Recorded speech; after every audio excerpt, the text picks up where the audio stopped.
Bonsoir à tous, bienvenue dans le Journal de l'Afrique. Voici les titres. La CAF a mis fin au suspense. Aujourd'hui, la Coupe d'Afrique des Nations se déroulera en Guinée équatoriale au lieu du Maroc. Pourquoi ce choix? Vous entendrez le porte-parole de la Confédération africaine de football, Junior Bignam. Suivre l'exemple des Burkinabés qui ont chassé leur président il y a tout juste 2 semaines. C'est l'objectif de leaders de l'opposition de 8 pays africains qui se sont réunis à Paris aujourd'hui. Ils ont mis en place un front commun pour mettre un terme, disent-ils, aux présidences à vie. C'est demain que la nouvelle charte de la transition va officiellement être signée à Ouagadougou, au Burkina Faso. L'armée et les civils sont parvenus hier à un accord sur l'architecture de la transition.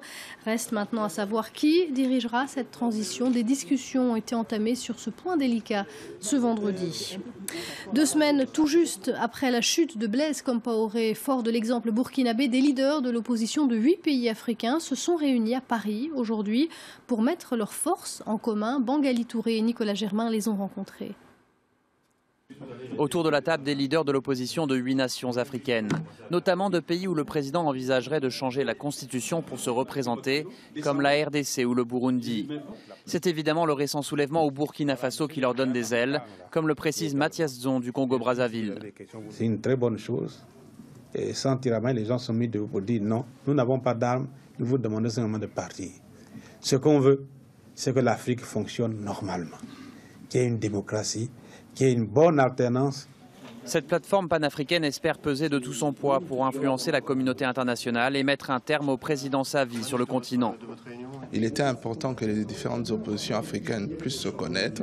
C'est ce que nous avons fait. Mais je pense qu'à terme, ce serait surtout un travail de lobbying auprès des organismes internationaux, notamment l'Union africaine, les Nations unies, l'Union européenne, l'OIF, pourquoi pas, pour essayer de faire respecter les textes dans nos pays respectifs. Mais pourquoi se réunir à Paris alors que certaines ONG affirment que la France-Afrique existe toujours, surtout après l'exfiltration de Blaise Compaoré par l'armée française? Une telle réunion, dans quel pays de l'Afrique on pouvait nous le permettre? Si ces dirigeants, entre guillemets, qui prétendent être des démocrates, pouvaient nous permettre d'aller nous réunir dans nos pays respectifs, on devait le faire.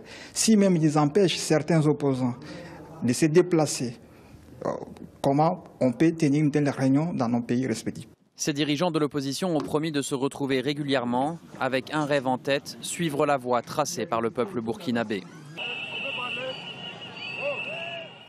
Et c'est la fin de ce journal de l'Afrique. On va se quitter en musique. L'artiste belgo-rwandaise Stromae fait des émules au Sénégal. Papa Outé en Wolof et en roller.